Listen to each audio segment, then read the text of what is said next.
जय हिंद, जय भारत। मैं रेबल सदानंद पति। भाई और बहनों, अब परसों किसान घाट नई दिल्ली से जो किसानों के आपने देखा जो स्थिति है, दुर्दशा है, लेकिन वो किसानों की बात थी जो चलती रहेगी। आज संजीव भट्ट के लिए, उस ऑफिसर के लिए, उस आईपीएस के लिए जिन्होंने अपने लिए नहीं देश की सेवा के लिए तकरीबन अपना सब कुछ गंवा दिया है। संजीव भट्ट लाखों करोड़ों दिल की धड़कन, प्रेरणा के स्रोत, साहस और पराक्रम की वो मिसाल जैसा हम सम्राट अशोक महान के बारे में चर्चा करते रहे। संजीव भट्ट जो न्याय के लिए हमेशा तत्पर रहे, जो त्याग की भावना में रहे, वो लोग जिनको न्याय नहीं मिलता, संजीव भट्ट उनके लिए खड़े रहे। भाई और बहनों, आखिर संजीव भट्ट जैसे एक निर्भीक ऑफिसर, एक ईमानदार ऑफिसर, इस वर्ड को आप गौर कीजिएगा, एन ऑनेस्ट ऑफिसर, क्या ये दुर्दशा जो उनके साथ आज हो रही है, इसी के लिए उन्हें यूपीएससी क्लियर किया था? क्या इसी के लिए उन्होंने कभी वर्दी पहनी थी? संजीव भट्ट हम लोगों का मार्गदर्शन करने वाले वो ऑफिसर जो गुजरात में ना जाने कितने दंगों को रोके, जिन्होंने गुजरात के दंगों को ना सिर्फ रोका बल्कि दंगाई को इंसाफ के रास्ते में लाने के लिए बहुत सारे कार्य किए। लेकिन आज वही संजीव भट्ट 5 सितंबर 2018, यह दिन आप गौर कीजिएगा, 5 सितंबर शिक्षक दिवस, डॉक्टर सर्वपल्ली राधाकृष्णन जिनके नाम से हम ये शिक्षक दिवस मनाते हैं, और संजीव भट्ट जैसे एक निर्भीक अधिकारी, पुलिस का एक वीर, बल्कि एक शूरवीर, पराक्रम की एक जिंदा मिसाल, उस व्यक्ति को गुजरात पुलिस के द्वारा, गुजरात सरकार के द्वारा किस किस चार्जेस में डिफ्रेम किया जाता है और किस किस तरीके से उनके घर से उन्हें ले जाके कारागार में डाला जाता है। 5 सितंबर 2018 से उन्हें निरंतर प्रताड़ित किया जाता है।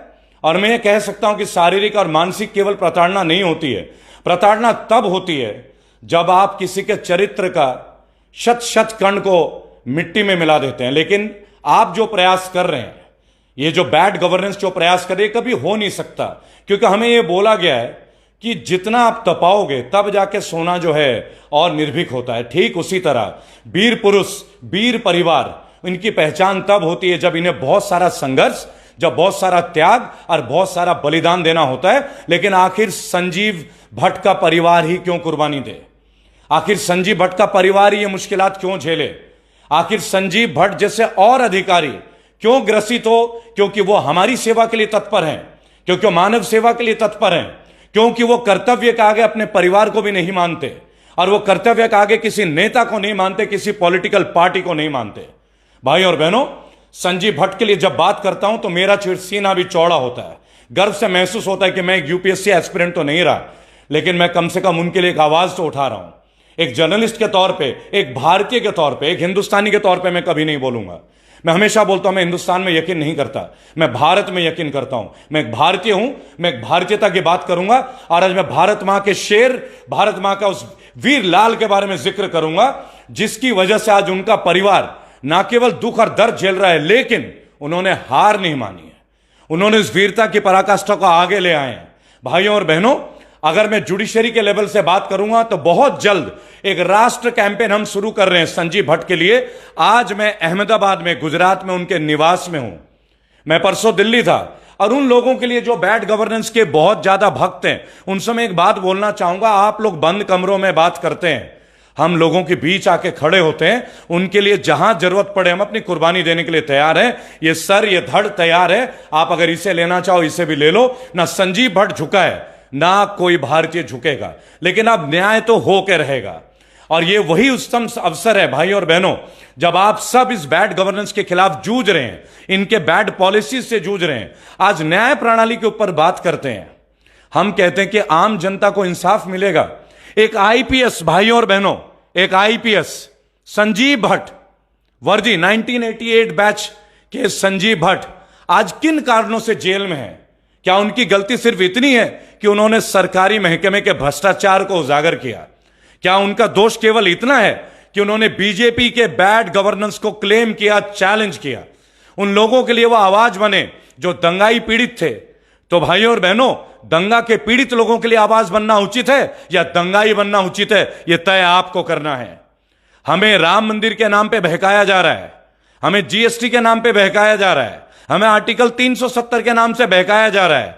नोटबंदी में लाखों करोड़ों काला धन लाने के बारे में बहकाया जा रहा है, लेकिन क्या कोई यह जवाब दे सकता है कि अगर गुजरात मॉडल है तो फिर संजीव भट्ट जैसा एक कर्तव्यनिष्ठ अधिकारी, पुलिस का एक बेदाग अफसर आज सलाखों के पीछे क्यों है? इसके पीछे की कहानी आप में से बहुत लोग जानते हैं, लेकिन आज मैं उनके परिवार के साथ हूं। उनको बुलाने से पहले आपको दो शब्द बताना चाहूंगा। उनकी धर्मपत्नी माननीय श्रीमती श्वेता भट्ट जी और उनकी पुत्री जो फिलहाल हमारे साथ आज मौजूद है, आकाशी भट्ट जी, जो पेशे से डॉक्टर हैं, और किस तरीके से मानसिक प्रताड़ना से पूरा परिवार गुजर रहा होगा। घर के दो बच्चे जो पढ़ रहे हो किसी कोर्स में, और अचानक उनके पिता को इस तरीके से ले जाया जाता है भाई और बहनों, जैसा आप किसी मुजरिम को खदेड़ते हुए ले जा रहे हैं। वो तो शुक्र था तमाम लोगों की दुआओं का, ईश्वर के नजरिया का, अदरवाइज वो दिन दूर नहीं थे जब बैड गवर्नेंस तो बड़े बड़े लोगों का एनकाउंटर कराने में तुली हुई थी। भाई और बहनों, आप देख रहे हैं जहां जहां भाजपा की सरकार है वहां पे क्या मॉडल आ रहा है। उत्तर प्रदेश में एसएसबी लाया जा रहा है कि बगैर वारंट किसी को भी उठा लेंगे। यहां मेरे साथ आज मैं उनके पोस्टर के साथ समीप खड़ा हूं, लेकिन वो दिन दूर नहीं जब इसी जगह, इसी मंच पे अहमदाबाद में उन्हीं के घर में मैं संजीव भाई साहब के साथ इसी कमरे में चाय पीते हुए आप लोगों के साथ समक्ष आऊंगा।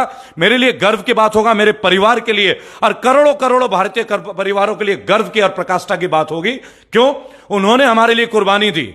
भारतीयों, जो भी मेरे वीडियो सुन रहे हैं, मेरा आपसे एक अनुरोध है, आखिर कब तक वीडियो देखते रहोगे? कब तक सुनते रहोगे? कब तक हेडफोन में काम करते रहोगे? आओ उतरो धरातल पे। अपने लिए दुनिया जीती है, ऐसे निर्भीक अधिकारियों के लिए कौन जिएगा जो हमारे लिए अपने प्राणों का न्यौछावर करने के लिए तैयार रहता है?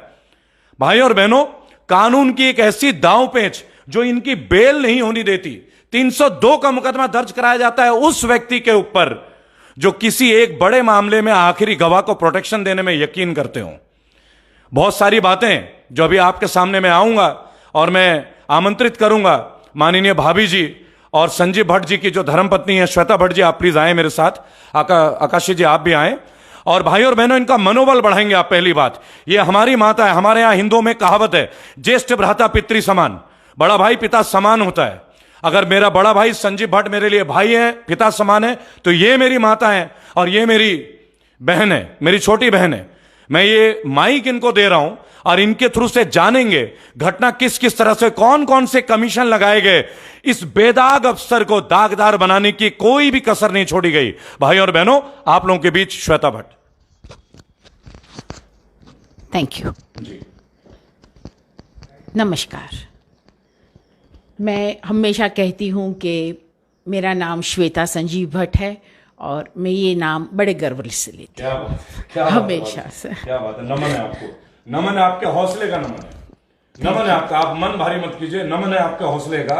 आप हमारे लिए बहुत बड़ी प्रेरणा का स्रोत है।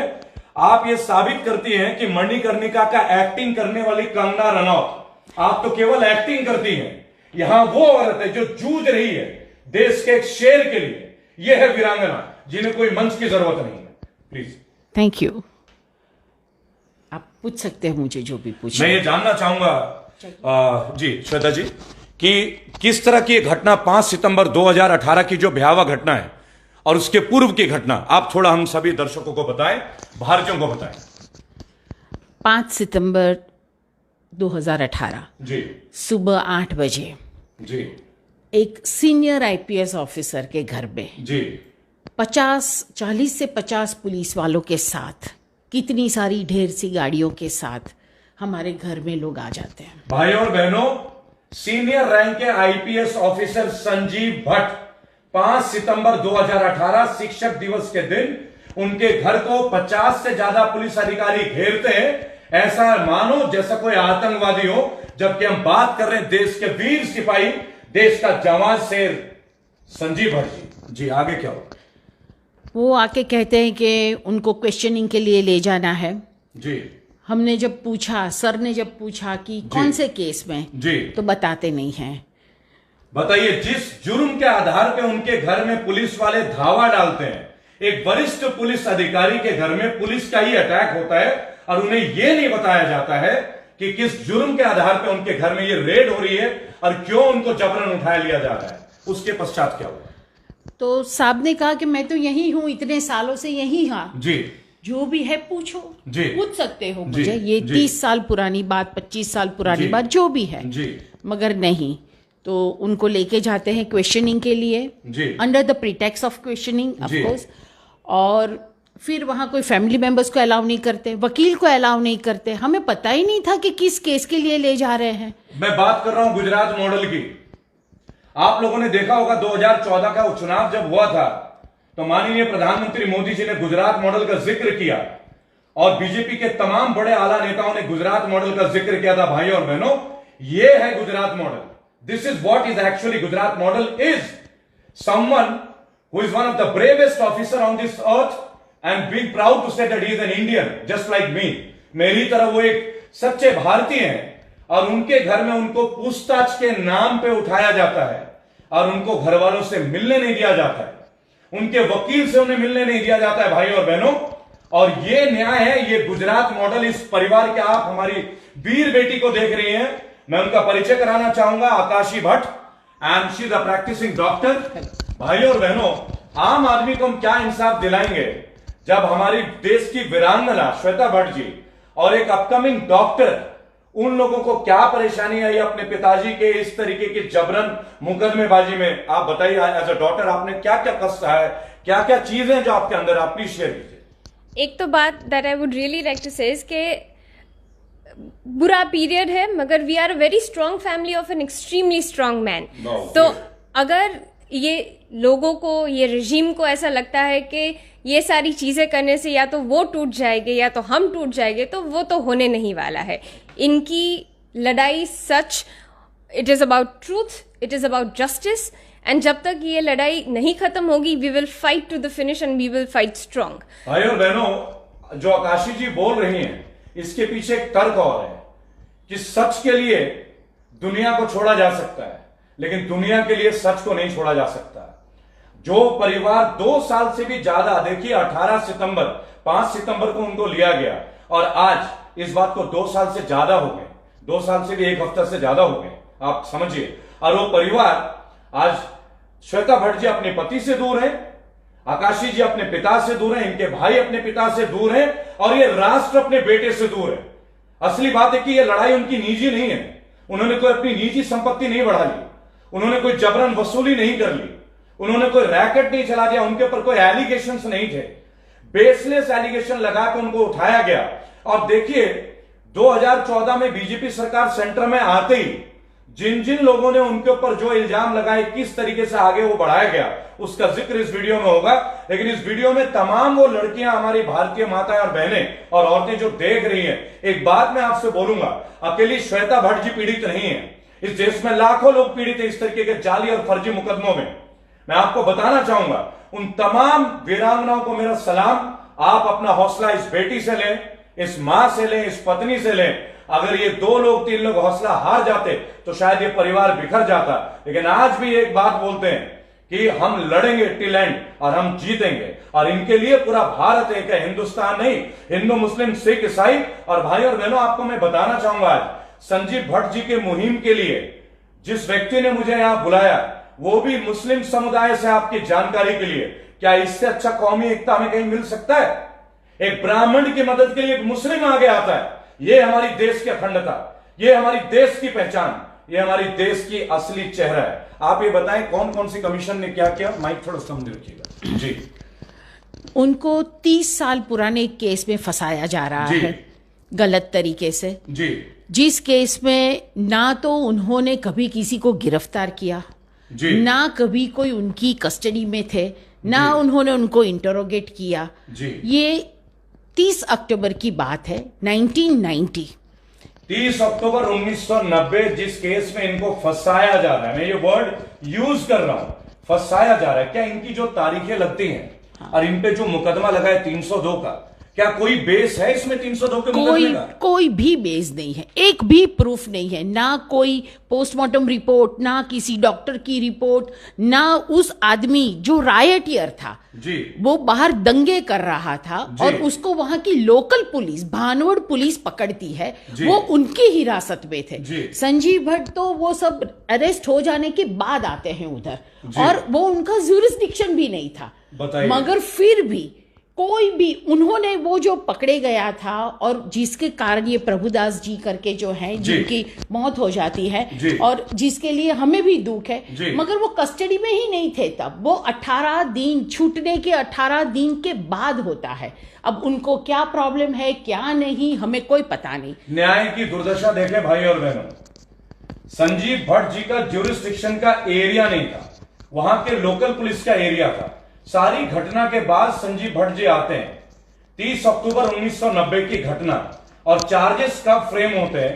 बेसलेस चार्जेस, कोई स्पेसिफिक गवाह नहीं, कोई पोस्टमार्टम का रिपोर्ट नहीं, लेकिन मुकदमा धाराएं क्या लगती है? 302 अटेम्प्ट टू मर्डर। अब आप बताएं, जिस व्यक्ति का ज्यूरिस्डिक्शन वहां नहीं है, अगर उस व्यक्ति के ऊपर इतना बड़ा मुकदमा दर्ज होता है तो क्या चीज होती है? आइए बात करते हैं आकाशी जी से। जो ये पूरी बात जी, जैसे मम्मी ने बताया कि अरेस्ट वो किसी और ने किया, कस्टडी के किसी और में थे। ये पूरा केस लगाया गया कस्टोडियल डेथ का, जबकि डेथ कस्टडी में हुई भी नहीं, 18 दिन बाद हुई। Custodial death is the exact what frame charges has been made, but the person who has died, जो व्यक्ति अब नहीं रहे, उस व्यक्ति की डेथ कस्टडी में हुई ही नहीं थी। जिनके पोस्टमार्टम रिपोर्ट में बहुत क्लियरली लिखा गया था कि डेथ किसी भी इंटरनल या एक्सटर्नल इंजरीज की वजह से नहीं हुई है, कि कोई भी साइन भी नहीं है कि कोई भी इंटरनल या एक्सटर्नल इंजरी हुई है। तो फिर किस प्रकार से, किस बेस पे उन लोगों ने बोला कि ये कस्टोडियल डेथ है? भाई और बहनों, as a doctor, she is a coming doctor और हमारे देश को भी सर्व करेंगी। और एक आज आप देखते हैं कोरोना काल में डॉक्टर्स का क्या योगदान है। आप जरा सोचें, कोई मेडिकल की पढ़ाई कर रही हो, उनके घर में इतनी बड़ी विभीषिका हो जाती है, मैं हिंदी का शब्द यूज करता हूं, ठीक है, उसके बावजूद अपने पढ़ाई में अग्रसर होती हैं, और कितना दर्द है जो अपने अंदर समेटे रखती हैं, और एक बेटी बन के अपनी मां को सपोर्ट करती हैं, कंधे से कंधा मिला के अपनी पढ़ाई भी करती है, अपनी मां को दर्द को भी घटाती है। लेकिन आखिरकार किस दोस्त का जो सजा है, वो हमारे वीर देश के सैनिक, हमारे ज्येष्ठ भ्राता, इस देश के नागरिक और भारत के एक लाल आखिर आज सलाखों के पीछे क्यों है? मैं जुडिशरी के तमाम उन बैरिस्टर्स और एडवोकेट से आज एक आग्रह करूंगा, विनम्र निवेदन करूंगा, हाथ जोड़ के विनम्र निवेदन करूंगा कि हमारा अब न्याय प्रणाली पे ही केवल यकीन रह गया है, क्योंकि बीजेपी गवर्नेंस अब जुडिशरी में भी इंटरफेयर कर रही है। आए दिन वकीलों के ऊपर मुकदमे दर्ज हो रहे हैं। हम जो आंदोलन शुरू करने जा रहे हैं, फ्रीडम फॉर संजीव भट्ट, यह आंदोलन अब पूरे देश में जाएगा, पूरे देश में हम शुरू कर रहे हैं, हर राज्य में, क्योंकि आज नेशनल मीडिया इतनी बड़ी खबर को भी लीक आउट नहीं कर रही है, जबकि नेशनल मीडिया में चीन के, पाकिस्तान के, टिड्डियों के और आलू के प्याज के वीडियोज आ सकते हैं, लेकिन वह व्यक्ति जो निर्दोष काला पानी की तरह सजा भुगत रहा है, उसके लिए आज एनडीटीवी जैसे चैनल भी पीछे हट रहे हैं। रविश कुमार जी, मेरा आपके ऊपर एक बहुत आस्था रहा है कि आप एक निर्भीक एंकर रहे, एक जर्नलिस्ट रहे, और चूंकि मैं भी जर्नलिज्म का एक कोर्स का एक छात्र रहा हूं, मैं आपसे विनम्र निवेदन करूंगा, संजीव भट्ट कैंपेन को अपना बल दें, अपना समर्थन दें। तमाम टीवी, अभिसार शर्मा जी से मेरी हाथ जोड़ के विनती होगी, ये मेरा चेहरा इंपॉर्टेंट नहीं है, ये रेबल का रिक्वेस्ट नहीं है, ये संजीव भट्ट का मुद्दा है। संजीव भट्ट अकेले नहीं पढ़ने चाहिए, वैसे भी वो अकेले नहीं है, करोड़ों दिलों की धड़कन है, लेकिन जिस तरीके से वो आज सलाखों के पीछे हैं, उनके लिए अगर नेशनल मीडिया सड़कों में नहीं आती है, अगर आप कवरेज नहीं करते हैं, तो ये दोष आपके ऊपर मढ़ा जाएगा, क्योंकि प्रजातंत्र का चौथा जो स्तंभ है, the fourth pillar of democracy is media, आप हैं। आपका चुप रहना, आपका मौन रहना एक परिवार के कष्ट का कारण बन रहा है। आप अपनी बहन, अपनी बेटी, अपने माता का सपोर्ट करें, आप उस बेटी का समर्थन करें जो अपनी मेडिकल की पढ़ाई में कितनी कष्ट सह रही होगी, अपने पिता को अपने साथ ना देखते हुए। घर का पूजा पाठ छूट जाता है, त्योहार छूट जाता है। जिस घर में परिवार का सदस्य सलाखों के पीछे हो, क्या वहां कोई त्योहार मन सकता है? क्या भारत में हम कोई त्योहार मना सकते हैं? भाई और बहनों, आइए जानते हैं कमीशन की क्या रिपोर्ट थी, क्या क्या चीजें और हुई, आप बताएं श्वेता जी। 2011 में संजीव भट्ट ने एक एफिडेविट फाइल करी जी, which goes directly to mister Modi. गौर कीजिएगा, माननीय प्रधानमंत्री मोदी जी के 2011 में संजीव भट्ट जी ने एक एफिडेविट दायर किया था, जिसका सीधा डायरेक्ट संबंध है मोदी जी के ऊपर, दंगों से रिलेटेड। बताएं। और he is the only surviving alive witness, और वो एकमात्र जीवित विटनेस है उस केस में। भाई और बहनों, एकमात्र जीवित विटनेस।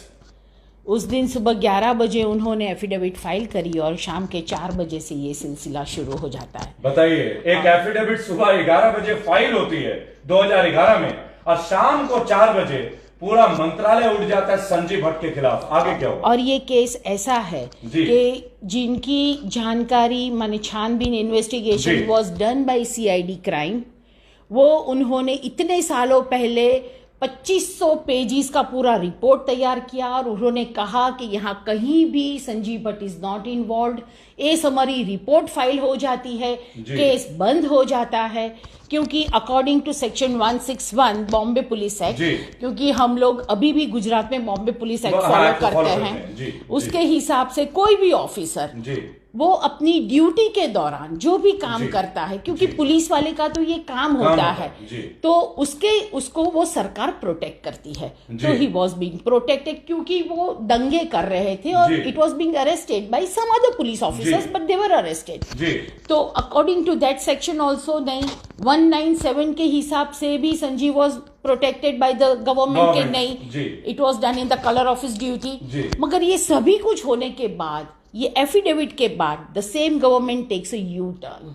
भाई और बहनों, वही गवर्नमेंट उन्हें जो प्रोटेक्शन दे रही थी according to laws, fundamental laws, CrPC laws, IPC laws, और उसके बाद वही गवर्नमेंट ने यू टर्न ले लिया संजीव भट्ट जी के खिलाफ। आखिर किसका प्रेशर है?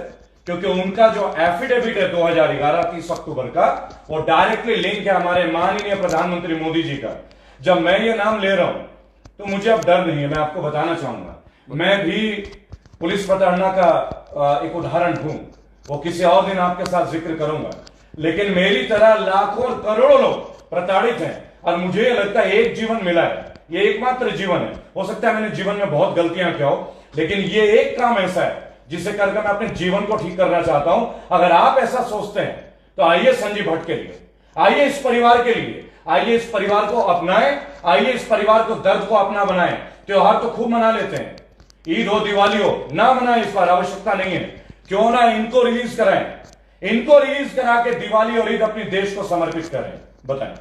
मैं ये एक ऐसे अफसर की बात कर रही हूं कि जो 2003-4 में साबरमती जेल में सुपरिटेंडेंट थे जी, और वहां उन्होंने इतने अच्छे रिफॉर्म्स किए थे जी, कि जब उनकी वहां से ट्रांसफर होती है तब 4000 कैदी for the first time in the history of India, कभी भी नहीं हुआ है, सभी लोग भूख हड़ताल पर जाते हैं और कितने लोग 5 से 7 लोग आत्महत्या करने की कोशिश करते। क्यों? ऐसा संजीव भट्ट ने क्या कर दिया था उधर? इस बात को, इसके दर्द को समझिए। उन्होंने साबरमती जेल में जो मुख्य अधीक्षक रहे संजीव भट्ट जी, उन्होंने इतना सारा चीज जो जिक्र किया, इतना सारे रिफॉर्म्स किए, परिवर्तन किए कि जब वहां से उनका ट्रांसफर हुआ तो 4000 कैदी भारत के इतिहास में पहली बार, मैं माननीय सभी मीडिया के लोगों से आग्रह करूंगा इस बात को अच्छे से सुने, 4000 कैदी भूख हड़ताल पे जाते हैं एक जेल अधीक्षक के लिए। बताइए एक भारतीयता की इससे अनूठा मिसाल क्या हो सकता है कि जहां हम क्रिमिनल को ट्रांसफॉर्म कर रहे हैं, रिफॉर्म कर रहे हैं एज गुड पर्संस के लिए, और जिस व्यक्ति के लिए 4000 कैदी जेल के भूख हड़ताल में होते हैं, आज उनका परिवार हाशिए में। आज वही संजीव भट्ट सलाखों के पीछे बगैर कोई क्राइम के बेसलेस एलिगेशंस के सुप्रीम कोर्ट में उनकी तारीख के लिए हियरिंग का टाइम नहीं मिलता। दुनिया भर के टाइम है, लेकिन इनके हियरिंग पे एक बेल के लिए इनको हियरिंग का क्यों नहीं मिल रही है? इनको बेल क्या मिलता है आपको सूचना? 2 साल से ट्राई कर रही हूं, सिर्फ बेल के लिए घूम रही हूं, एक कोर्ट से दूसरी कोर्ट, आखिर में अब सुप्रीम कोर्ट में जा रही हूं जी। मगर मुझे पक्का यकीन है वहां मुझे न्याय मिलेगा जी। और ये माध्यम से मैं इनफैक्ट सभी लोगों को एक अपील करना चाहती हूँ कि प्लीज आप लोगों को अगर लगे कि मेरे हस्बैंड की लड़ाई सच्ची थी, सच के लिए थी, my husband was an honest officer, तो प्लीज हमारे साथ जुड़िए। I want to bring my husband home. बात बोलूंगा ना, तो मैं इनको रोते हुए देखूंगा और ना ये रोएंगी। अभी अभी आकाशी ने एक बात बोला था, हम लड़ेंगे, हम लड़ेंगे। और इस हम में भाई और बहनों आप हैं, जो भी इस वीडियो को देख रहा है, तमाम मीडिया के चैनल, तमाम यूट्यूब के सारे चैनल, जितने चैनल्स हैं, मेरा विनम्र निवेदन है आप इस वीडियो को अपने अपने चैनल्स पे डालें। आप लोग बेहतरीन काम कर रहे हैं सरकार में, इस रेजिम में। ये कुशासन है, ये सुशासन नहीं है, लेकिन इस देश की एक वीरांगना, इस तरीके से हाथ जोड़े, ये पसंद नहीं, हमारे देश के सभ्यता को ये सूट नहीं करता। हम सूचक नहीं है इस तरह के हरकतों की, जो आज हमारे वीर भारतीय लाल जो है आज बर्दाश्त कर रहा है इस देश के कुशासन को, हमारी न्याय की प्रणाली। देखिए, एक वीर बेटी को, मैं स्वयं एक बेटी का बाप हूं और शायद वो भी इस वीडियो को जब भी देखें उन्हें भी स्रोत इस लड़की से अवश्य मिलेगी। हमारी वीर बेटी है संजीव भट्ट, हमारे दिल में, हमारे धड़कन में हर जगह विद्यमान है। लेकिन अगर हम अपने जीवन का कुछ पल अपने परिवार के लिए ना निकालें तो धिक्कार है हमारे जीवन पे। आखिर कब तक हमारी नेग्लिजेंस की वजह से हम आज सड़कों पे नहीं उतरते? इस वजह से बेहद ईमानदार छवि के जो अफसर हैं उन्हें जेलों में डाला जा रहा है। भाई और बहनों, मैं केवल एक बात बताना चाहूंगा, ये परिवार आपका परिवार है, ये परिवार हमारा परिवार है, हम भी इस परिवार का हिस्सा है। जो इस परिवार के साथ हुआ है, एक सुपरिटेंडेंट ऑफ पुलिस आईपीएस के तौर पे हुआ है, और हम और आप एक साधारण नागरिक हैं। अगर एक आईपीएस के साथ ये दुर्घटना हो सकती है तो आम नागरिकों का क्या हाल होगा? अभी तो उत्तर प्रदेश में एसएसबी का गठन कर दिया गया है बगैर क्रिमिनल रिकॉर्ड के। इस वीडियो के माध्यम से आकाशी जी, आप सुनने वालों को कुछ बोलना चाहेंगे? मैं बस इतना कहना चाहूंगी कि बहुत सिस्टमैटिकली सारे ऑनेस्ट और अपराइट वॉइसेस को दबाया जा रहा है, चुप किया जा रहा है। डिसेंट क्वेश्चन पूछना जी डिसेंट माना जाता है। देश के लिए कुछ करना एंटी नेशनल हो गया है। अगर हम चुप रहे, examples are being set of extremely honest and upright men and women. If we are going to stay quiet, अगर हम अभी भी चुप रहे तो कोई आवाज उठाने के लिए बाकी ही नहीं रहेगा। देखिए कितनी बड़ी बात उन्होंने बोला है कि हम सवाल करते हैं तो हम देशद्रोही कहलाते हैं, हम प्रश्न उठाते हैं तो हम अर्बन नक्सलाइट बन जाते हैं। आप काला कानून लाते हैं, आप लोगों को बांटते हैं धर्म और जाति के नाम पे, आप ईमानदार लोगों की छवि धूमिल करके गलत मीडिया प्रचार करके उन्हें जेलों में डालते हैं, उसकी परमिशन आपको मिलती है। भाई और बहनों, justice for Sanjeev Bhatt campaign की शुरुआत आज अहमदाबाद उनके घर, उनके निवास से मैं शुरू कर रहा हूं। आज सुबह ही मैं अहमदाबाद पहुंचा हूं। उससे पहले मेरी माननीय भाभी जी श्वेता भट्ट जी से बात हुई थी और उनकी बिटिया से भी मेरी बात हुई थी फोन पे। मैंने उनकी परमिशन ली थी, मैंने निवेदन किया था कि मैं इस मूवमेंट का एक छोटा सा हिस्सा बनना चाहता हूं। लाखों करोड़ों लोग हैं जो ऑलरेडी इस मुहिम के हिस्सा हैं, इसमें किसी को अपना कोई नाम नहीं चाहिए। हमारा नाम तब होता है जब हमारे बड़े भाई हमारे बीच आते हैं। जिस दिन हम एक कप चाय उनके साथ बैठ के पी लें, हम समझेंगे अपने जीवन का एक अच्छा काम करने में सक्सेसफुल हुए, हम सफल हुए। इसे सफल बनाने के लिए इस मुहिम को, जस्टिस संजीव भट्ट मुहिम के लिए हर शहर में अब हम पोस्टर आंदोलन स्टार्ट कर रहे हैं। इसकी स्टार्ट नई दिल्ली, गाजियाबाद, गुड़गांव, फरीदाबाद से हम स्टार्ट कर रहे हैं, दिल्ली एनसीआर से। दिल्ली इसलिए क्योंकि गुजरात मॉडल बता के एक व्यक्ति, एक जुमलेबाज गुजरात से दिल्ली में जा बैठा है। आज मैं इस वक्त इस बात का इसलिए जिक्र कर रहा हूं कि हम किसी व्यक्ति को अच्छे सर्टिफिकेशन तब दे सकते हैं, अच्छे दिन नहीं चाहिए हमें। एक भारतीय के लिए हर दिन अच्छा दिन होता है, सीधी सी बात है। हम मां भगवती के पुत्र हैं और हम भारत के संतान हैं। हमारा हर दिन एक नया सूर्योदय है, हमारा कभी सूर्यास्त नहीं होता, भारत का कभी सूर्यास्त नहीं होता भाई और बहनों। लेकिन आज उस भारत पवित्र भारत, उस महान और श्रेष्ठ भारत का उल्लंघित किया जा रहा है, कलंकित किया जा रहा है। देश के वीर अधिकारियों को, वीर अफसरों को, जाबाज बेटों को गलत मुकदमे से। क्यों? क्योंकि ये वॉइस ऑफ इंडिया थे, ये वॉइस ऑफ कॉमन पीपल थे और ये वर्दी में थे। और जो वर्दी में वॉइस बनता है किसी का, पॉलिटिशियंस को ये अच्छा नहीं लगता। इस वीडियो के माध्यम से मैं कांग्रेस, तृणमूल कांग्रेस, समाजवादी पार्टी, राष्ट्रीय जनता दल और बहुजन समाज पार्टी और जितने भी दल हैं और संविधान हाथ में लेके चलने वाले आजाद समाज पार्टी, चंद्रशेखर जी, आपके लिए तो मैं एक बात बोलूंगा, आप संविधान लेके चलते हैं और मैं बहुत प्रेरित हूं। आप संविधान लेके चलते हैं चंद्रशेखर जी, क्या आपका संविधान आपसे ये नहीं कहता कि इस परिवार को आप न्याय दिलाएं? आखिर आप हमारे न्यायपालिका को हाथ में लेके चलेंगे तो कैसे होगा? संविधान को लेके चलेंगे। अगर आप संविधान का सम्मान करते हैं मेरे भाई, आइए मेरे साथ, आइए श्वेता भट्ट के साथ, आइए आकाशी भट्ट के साथ। हम विनम्र निवेदन नहीं करते, हम आपको पुकारते हैं क्योंकि आपका कर्तव्य है। आपने राजनीतिक मंच बनाया, उस मंच में इस व्यक्ति को स्थान दीजिए। इस व्यक्ति ने लाखों लोगों के जीवन में परिवर्तन उत्पन्न किया है। अब वक्त है कि हम उन्हें कुछ वापस करें। जय हिंद, जय भारत।